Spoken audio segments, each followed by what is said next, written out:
आमुख। गीता भगवान श्री कृष्ण का अर्जुन को दिया गया अनमोल उपदेश है, जब वह महाभारत युद्ध के दौरान अपने क्षत्रिय धर्म को त्याग कर युद्ध करने से विमुख हो रहे थे। श्री कृष्ण का यह उपदेश मनुष्य को अपना निर्धारित कर्तव्य करने की राह दिखाता है, आत्मा की अमरता और उसकी गति का निरूपण करता है, समाज में मनुष्यों के विविध प्रकार बताता है, भक्ति योग, ज्ञानयोग और कर्मयोग की महिमा की व्याख्या करता है और सफल जीवन जीना सिखाने के साथ ही यह संदेश देता है कि भगवान की शरणागति ही संसार सागर को पार करने का सर्वोत्तम उपाय है। गीता संपूर्ण उपनिषदों का सार है। कहा गया है कि उपनिषद यदि गाय हैं, तो गीता उनका दूध है। गीता में जन्म मरण और जीव के कर्मानुसार उसके पुनर्जन्म के जो सिद्धांत दिए गए हैं, उन्हें कदाचित आधुनिक विज्ञान नहीं जानता। गीता जनकल्याण की दृष्टि से कही गई है और इसमें संसार के प्रत्येक व्यक्ति के लिए, चाहे वह कोई भी धर्म मानता हो, किसी भी देश में रहता हो, एक अलौकिक संदेश दिया गया है कि अपना निर्धारित कर्तव्य करना ही श्रेष्ठ धर्म है।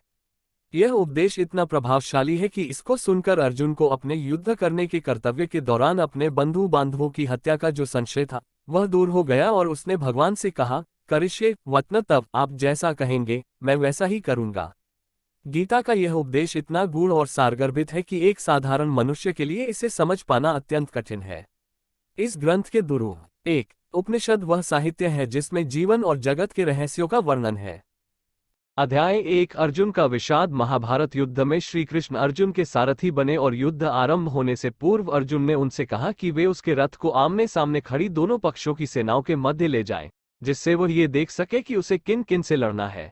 श्री कृष्ण ने रथ को दोनों सेनाओं के मध्य खड़ा कर दिया। अर्जुन ये देखकर कि उसे अपने पूज्य व्यक्तियों तथा कुटुंबियों के साथ लड़ना है, तो वह मोहग्रस्त हो गया और श्री कृष्ण से ये कहकर कि वह युद्ध नहीं लड़ेगा, अपना धनुष बाण छोड़कर रथ के पिछले भाग में बैठ गया। अध्याय 2 अर्जुन को आत्मा की अमरता और स्थिर बुद्धि की महत्ता बताना। अर्जुन की ऐसी दशा देखकर श्री कृष्ण ने उससे कहा कि वह क्यों ऐसा कायरता वाला काम करना चाहता है जो उसे शोभा नहीं देता। इस पर अर्जुन ने श्री कृष्ण से प्रार्थना की कि वे उसे सही मार्ग बताएं।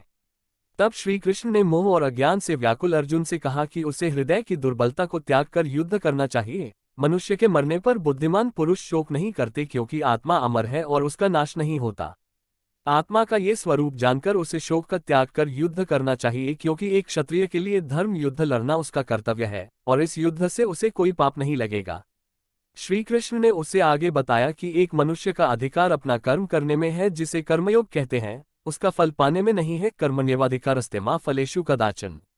अतः कर्मफलों का हेतु नहीं बनना चाहिए और न ही उसकी कर्म त्यागने की इच्छा होनी चाहिए। फल का हेतु बनने वाले मनुष्य अत्यंत दीन होते हैं। उन्होंने उससे कहा कि उसे स्थिर बुद्धि वाला बनना चाहिए, जो दुख सुख को समान समझता है। जिस मनुष्य की इंद्रियां उसके वश में होती हैं, उसी की बुद्धि स्थिर होती है। अध्याय 3 कर्मयोग। कर्मयोग के विषय में बताते हुए श्री कृष्ण कहते हैं कि इसका आचरण करने वाले व्यक्ति ही श्रेष्ठ हैं। कोई भी मनुष्य क्षणमात्र भी कर्म किए बिना नहीं रह सकता। वो प्रकृति के गुणों सत रज तम द्वारा परवश हुआ कर्म करने के लिए बाध्य किया जाता है। जो मनुष्य इंद्रियों को वश में करके कर्मयोग का आचरण करता है, वही श्रेष्ठ है। कर्म न करने की अपेक्षा कर्म करना श्रेष्ठ है। बिना कर्म किए जीवन निर्वाह ही संभव नहीं है। अपने कर्तव्य के अतिरिक्त और कोई कर्म करने वाला मनुष्य कर्मबंधन में पड़ जाता है। अतः अनासक्त होकर अपना ही कर्म भली भांति करना चाहिए।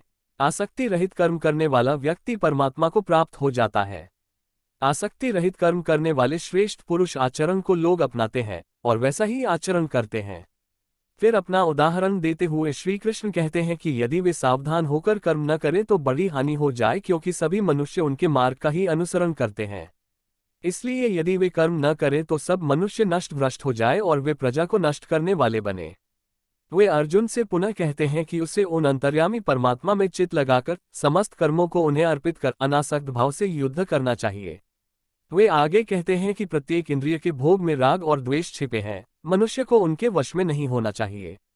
इस पर अर्जुन ने प्रश्न किया कि परवश होकर कर्म में लगा हुआ यह मनुष्य किससे प्रेरित होकर पाप कर्म करता है। श्री कृष्ण ने उत्तर दिया कि रजोगुण से उत्पन्न काम ही इसका कारण है। काम ज्ञान को रख देता है। इंद्रियां, मन और बुद्धि इसके वासस्थान है और यह इस प्रकार जीवात्मा को मोहित कर देता है। अतः इंद्रियों को वश में करके इस काम का नाश कर देना चाहिए। इस हेतु बुद्धि के द्वारा मन को वश में करना आवश्यक है।